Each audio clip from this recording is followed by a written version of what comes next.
Chapter 5. The Deplorable Word. The children were facing one another across the pillar where the bell hung, still trembling, though it no longer gave out any note. Suddenly, they heard a soft noise from the end of the room which was still undamaged. They turned quick as lightning to see what it was. One of the robed figures, the furthest off one of all, the woman whom Diggory thought so beautiful, was rising from her chair.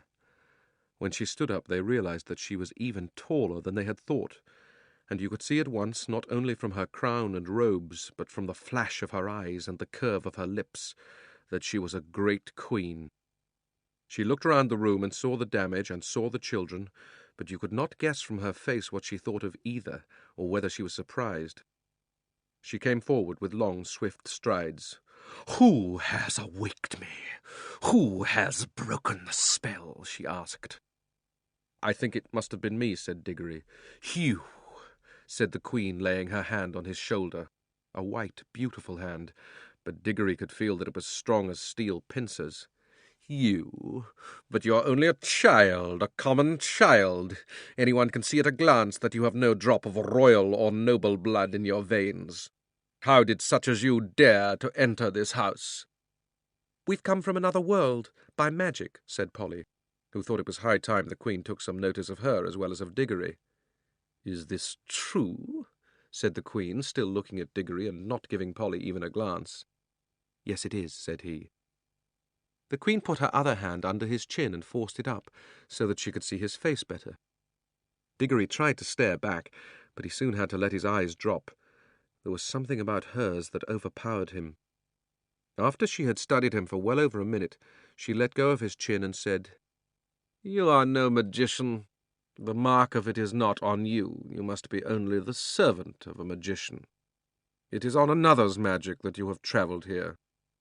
"It was my Uncle Andrew," said Diggory. At the moment, not in the room itself, but from somewhere very close, there came first a rumbling, then a creaking, and then a roar of falling masonry, and the floor shook. "There is great peril here," said the Queen. "The whole palace is breaking up. If we are not out in a few minutes, we shall be buried under the ruin." She spoke as calmly as if she had been merely mentioning the time of day. "Come," she added, and held out a hand to each of the children.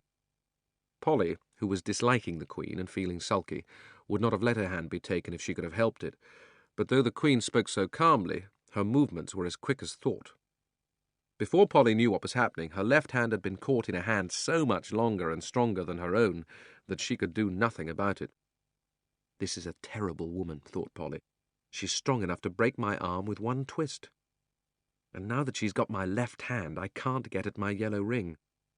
If I tried to stretch across and get my right hand into my left pocket, I mightn't be able to reach it before she asked me what I was doing. Whatever happens, we mustn't let her know about the rings.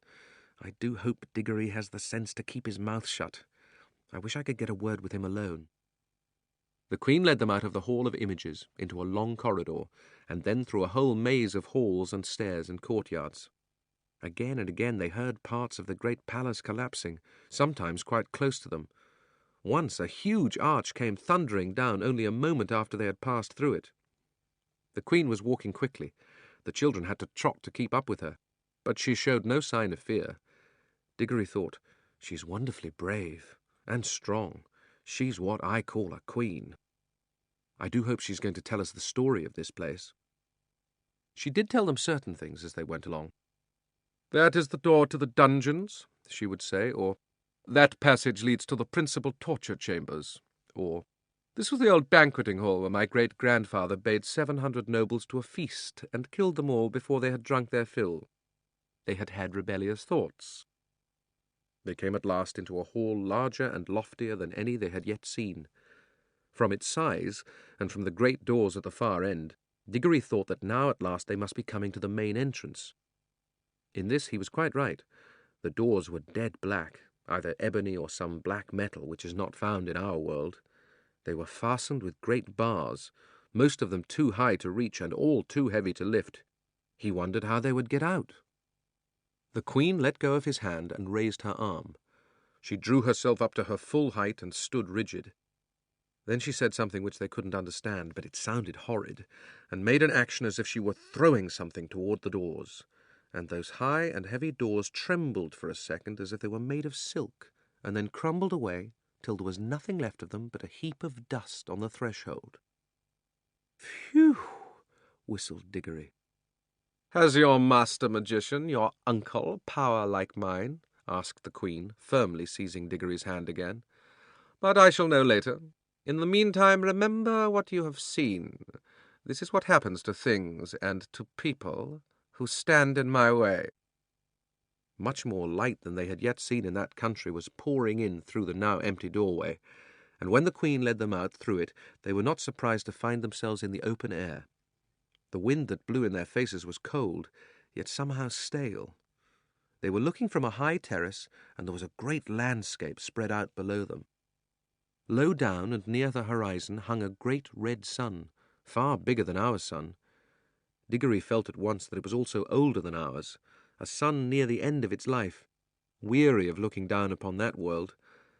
To the left of the sun and higher up there was a single star, big and bright. Those were the only two things to be seen in the dark sky. They made a dismal group. And on the earth, in every direction as far as the eye could reach, there spread a vast city in which there was no living thing to be seen. And all the temples, towers, palaces, pyramids, and bridges cast long, disastrous-looking shadows in the light of that withered sun. Once a great river had flowed through the city, but the water had long since vanished, and it was now only a wide ditch of grey dust.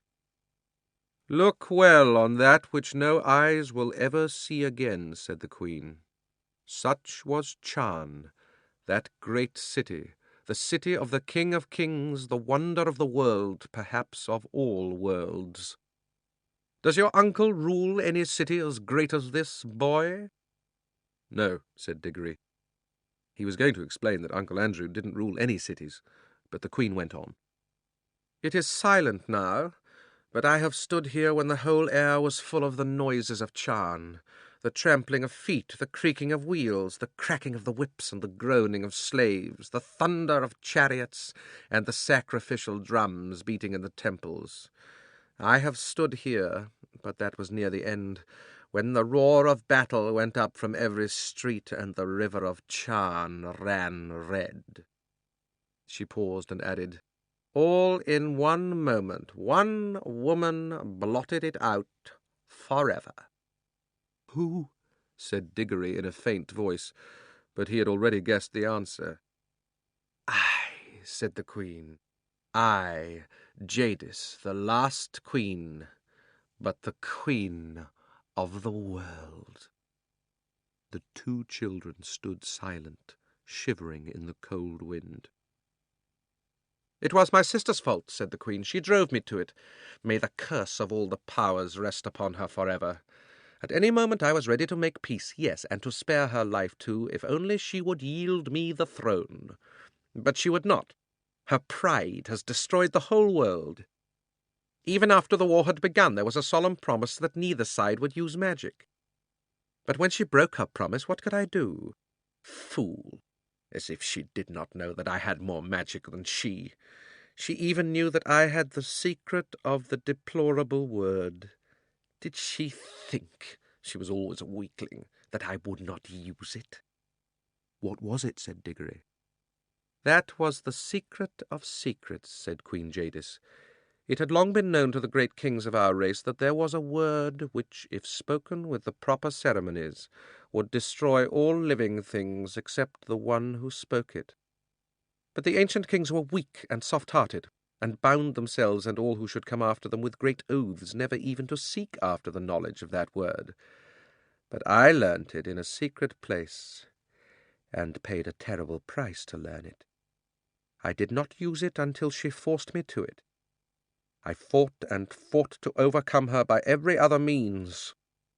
I poured out the blood of my armies like water." "Beast," muttered Polly. "The last great battle," said the Queen, "raged for 3 days here in Charn itself. For 3 days I looked down upon it from this very spot. I did not use my power till the last of my soldiers had fallen, and the accursed woman, my sister, at the head of her rebels, was halfway up those great stairs that lead up from the city to the terrace. Then I waited till we were so close that we could see one another's faces. She flashed her horrible wicked eyes upon me and said, 'Victory.' 'Yes,' said I, 'victory, but not yours.' Then I spoke the deplorable word. A moment later, I was the only living thing beneath the sun." "But the people," gasped Diggory. "What people, boy?" asked the Queen. "All the ordinary people," said Polly, "who'd never done you any harm, and the women and the children and the animals." "Don't you understand?" said the Queen, still speaking to Diggory. "I was the Queen. They were all my people. What else were they there for but to do my will?" "It was rather hard luck on them all the same," said he. "I had forgotten that you are only a common boy. How should you understand reasons of state? You must learn, child, that what would be wrong for you or any of the common people is not wrong in a great queen such as I. The weight of the world is on our shoulders. We must be freed from all rules. Ours is a high and lonely destiny." Diggory suddenly remembered that Uncle Andrew had used exactly the same words, but they sounded much grander when Queen Jadis said them, perhaps because Uncle Andrew was not 7 feet tall and dazzlingly beautiful. "And what did you do then?" said Diggory. "I had already cast strong spells on the hall where the images of my ancestors sit, and the force of those spells was that I should sleep among them, like an image myself, and need neither food nor fire, though it were 1,000 years, till one came and struck the bell and awoke me." "Was it the deplorable word that made the sun like that?" asked Diggory. "Like what?" said Jadis. "So big, so red, and so cold." "It has always been so," said Jadis, "at least for hundreds of thousands of years. Have you a different sort of sun in your world?" "Yes, it's smaller and yellower, and it gives a good deal more heat." The Queen gave a long-drawn "ah-ha-ha-ha," and Diggory saw on her face that same hungry and greedy look which he had lately seen on Uncle Andrew's. "So," she said, "yours is a younger world." She paused for a moment to look once more at the deserted city, and if she was sorry for all the evil she had done, she certainly didn't show it, and then said, "Now, let us be going. It is cold here at the end of all the ages." "Going where?" asked both the children. "Where?" repeated Jadis in surprise. "To your world, of course." Polly and Diggory looked at each other aghast. Polly had disliked the Queen from the first, and even Diggory, now that he had heard the story, felt that he had seen quite as much of her as he wanted. Certainly she was not at all the sort of person one would like to take home, and if they did like, they didn't know how they could. What they wanted was to get away themselves, but Polly couldn't get at her ring, and of course Diggory couldn't go without her. Diggory got very red in the face and stammered, Oh, our world, I didn't know you wanted to go there." "What else were you sent for if not to fetch me?" asked Jadis. "I'm sure you wouldn't like our world at all," said Diggory. "It's not her sort of place, is it, Polly? It's very dull, not worth seeing, really." "It will soon be worth seeing when I rule it," answered the Queen. "Oh, but you can't," said Diggory. "It's not like that. They wouldn't let you, you know." The Queen gave a contemptuous smile. "Many great kings," she said, "thought they could stand against the house of Charn, but they all fell, and their very names are forgotten." "Foolish boy! Do you think that I, with my beauty and my magic, will not have your whole world at my feet before a year has passed? Prepare your incantations and take me there at once." "This is perfectly frightful," said Diggory to Polly. "Perhaps you fear for this uncle of yours," said Jadis, "but if he honours me duly, he shall keep his life and his throne. I am not coming to fight against him. He must be a very great magician if he has found how to send you here. Is he king of your whole world, or only of part?" "He isn't king of anywhere," said Diggory. "You are lying," said the Queen.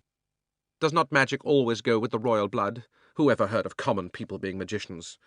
I can see the truth whether you speak it or not. Your uncle is the great king and the great enchanter of your world, and by his art he has seen the shadow of my face in some magic mirror or some enchanted pool, and for the love of my beauty he has made a potent spell which shook your world to its foundations and sent you across the vast gulf between world and world to ask my favor and to bring me to him. Answer me. Is that not how it was? Well, not exactly, said Diggory. Not exactly, shouted Polly. Why, it's absolute bosh from beginning to end. Minion! Cried the Queen, turning in rage upon Polly and seizing her hair at the very top of her head where it hurts most. But in so doing she let go of both the children's hands. Now! Shouted Diggory. And quick! Shouted Polly. They plunged their left hands into their pockets. They did not even need to put the rings on. The moment they touched them, the whole of that dreary world vanished from their eyes. They were rushing upward, and a warm green light was growing nearer overhead.